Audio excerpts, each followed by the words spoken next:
What a freaking day it's been. Hello, welcome back to another sports news video. It's been a while since I did one. Last time I was talking about and ranting about MotoGP going to Adelaide and the MLBPA drama that we had recently.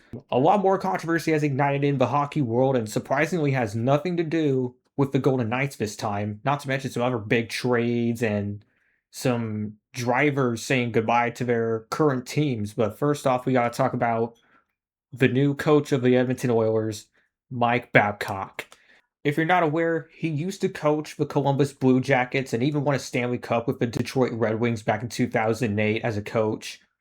But a lot of conduct accusations and a lot of other issues have arisen in recent years with Mike. We've had a big controversy with the Blue Jackets regarding verbal abuse and even trying to forcefully take away players' phones to view certain images and texts, and a whole bunch of other serious accusations against him.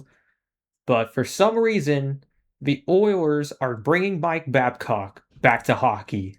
Not to mention other players such as Mike Commodore and Daniel Winnick, who used to play under him, have also said pretty much the same thing that a lot of players have, that Mike Babcock is basically a complete nutcase, and some might say it's just a coach showing tough love, trying to push his players to be better. But at some point, I understand that from coach's side if they want to do that, but at some point there's got to be a line, don't you think? And many say that Mike Babcock crossed that line. This just goes to show that hockey, no matter how many times it happens, they just refuse to deal with problematic coaches and what seems to be just a toxic culture all around in terms of a hockey realm. I don't even want to get started on Carter Hart right now. I'm sure all of you have heard about it in the news. For now, I'm just going to focus on coaches because, of course, he's not the only coach that has been in a bad light as of late. Joel Quenneville. I know that he's helped improve the Anaheim Ducks, my favorite hockey team. The thing is, though, the Blackhawks scandal from recent years has still not left my mind, and I'm sure it still hasn't left a lot of people's minds. How many times do I have to say the name Kyle Beach? How many times do we have to say his name in order for Joel to actually get punished the way he deserves? I know that there's going to be some people saying, oh, he took sensitivity classes and he understands now. He wasn't directly involved. He still allowed a player to get assaulted. And I'm not talking about a regular assault. I don't even think I'm allowed to say it on YouTube, so if you want to look it up yourself, go ahead. But even with Anaheim Ducks doing better this year, I'm still conflicted, and I still don't think Joel Quenneville deserves to be here in the NHL. And unfortunately, Mike Babcock. For some reason, he gets to still be in hockey as well. Will they actually refuse to play under him? I don't know. All I'm going to say is your team has already been embarrassed by the Ducks by losing in the freaking first round, even though we pretty much only got in by being like third place in the division. And the fact that you have star players like Connor McDavid, Leon Draisaitl, Zach Hyman, Daniel Nurse, you lose in the first round after going to the Stanley Cup back-to-back times and somehow losing both. So I'm starting to think that this hiring might actually be a breaking point. Some players, like Connor McDavid, already like very tense about the team's direction, might actually end up leaving Edmonton. Who knows? If they actually choose to leave, who knows where they'll go? But this hiring just goes to show that Edmonton right now is nothing but a complete embarrassment in the world of hockey. And the worst part of all of this is that Connor McDavid, the biggest star on Edmonton's side, averaging over 1.5 points per game during the 2025 through 26 season, he's the one being rumored to be traded the most out of all of them. Edmonton, you did this to yourself. That's all I'm going to say on it. Let's move over to IndyCar now. Gonna take a break from ranting about hockey for a bit. Felix Rosenqvist will be leaving Meyer Shank Racing this season after winning the Indy 500. I was shocked to hear this as much as anyone else is. Like, I don't know why they would want to let go of an Indy 500 champion, especially when they literally won it for your team. And with how early this is, though, I gotta think that he's already got a plan set up. Possibilities are there on who he could go to next after this season. Could he replace Dylan Siegel at Arrow McLaren? He's been kind of a disappointment this season. He could go there. Will a ride open up at Andretti? Who really knows? But first driver to announce a move for this year's silly season, Felix Rosenqvist. A shock to many, but he is leaving Meyer Shank. And this isn't the only shocking move in racing. Moving on to MotoGP, Francesco Bagnaia, two-time world champion with Ducati in 2022 and 23, announcing a shock farewell as he will be moving on after 2026.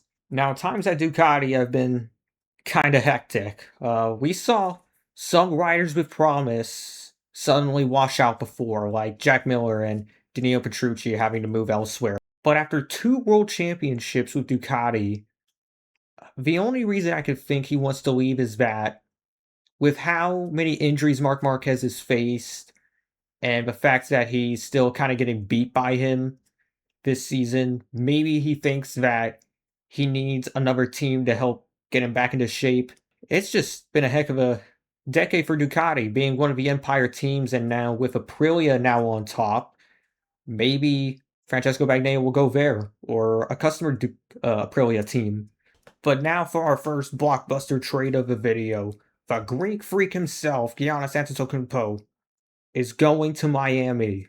Will no longer be playing for Milwaukee, and after a legendary run there, is surprisingly leaving. And I knew that with how the Bucks season, it did not go well at all, especially with Giannis's injuries. Like, I thought honestly Giannis would stay and they'll try to build up for next season, but no.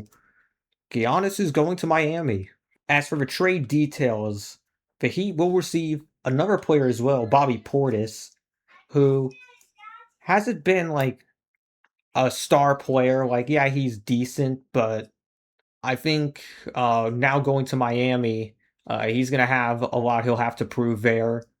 The Bucks, though, will receive Tyler Herro, who scored the second most points per game on his team, 20.7 per game, along with a few other players and draft picks, Khalil Ware, sorry, I still can't pronounce his name, I'm sorry, Jamie Jacques Jr., that's the first time I've seen a name like that, Kasparis Jakusionis, and then they will also receive a 2026 first-round draft pick, a couple more first-round draft picks in 2031 and 33, pick swap in 2030, and a second-round pick in 2033. But one thing I have against this deal is that if the Bucks are really trying to rebuild and get draft picks to replace Giannis, why are they putting it so far down the line? Part of me doesn't think that picks down the line will work in this case. I think they should have tried to go for sooner draft picks, even if it meant they got less.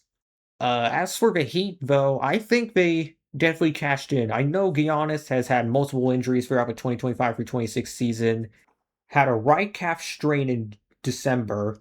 Then the next month has a severe strain in that same knee, taking him out for about a month.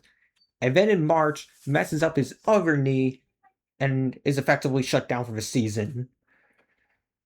But the thing is, even through all those injuries and playing only about 30 games, he still basically was and probably will always be the best player that Milwaukee has had for a long time. If he still qualified for being a league leader, 27.6 points per game, 9.8 rebounds per game, that would have qualified him top 10 in both categories. So as long as Giannis can bounce back after his injuries and stays effective in Miami, I think we're about to see a great run from him starting the next season. Maybe even a good one as well from Bobby Portis. And now for our final blockbuster trade of the video. Brady Tkachuk, brother of course, Matthew Tkachuk. But those brothers will be reuniting in Florida as Brady is traded from the Ottawa Senators to join the Florida Panthers while still having 2 years left on his contract. As for what Ottawa will get in return, they will receive 2 first-round picks for the 2026 NHL draft, another first-round pick which is conditional for the 2029 draft. For the 2027 NHL draft, they'll get a second-round pick, even though Ottawa's season didn't end the way some of us expected. I still thought that they still had some really good players on their team. Tim Stutzel and Drake Batherson, especially. Drake Batherson had 83 points this season, basically knocking that 1 point per game average right there. And Brady Tkachuk, especially, was great. 60 games, 59 points. Of course, he had that thumb injury towards the beginning of the season, had to miss a couple months for surgery. But if that injury didn't happen, I honestly think he would have been on for an 80-point season, or at the very least, very close to it. Uh, Brady, I think, has definitely proven he's one of the better players in the NHL right now, and now that he's in Florida, maybe Florida will finally bounce back and have a good season. Back-to-back Stanley Cup champions, of course, 24 and 25. But with injuries this season to a lot of players, especially Alexander Barkov being knocked out the entire season, when in the freaking preseason, might I add. That's probably the worst time to get injured in the preseason. Uh, and just like that, Florida Panthers, along with a lot of inconsistencies, just fell off.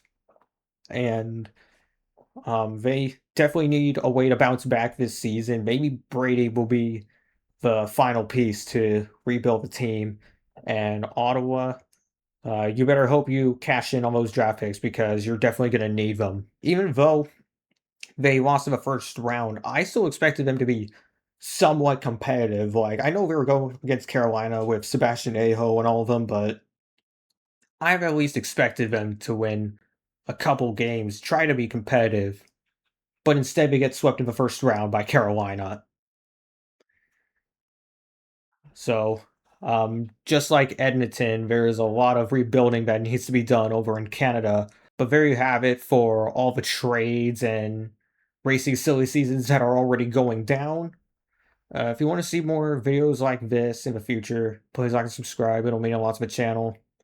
I love talking about hockey, so I'll make sure to make more of these in the future.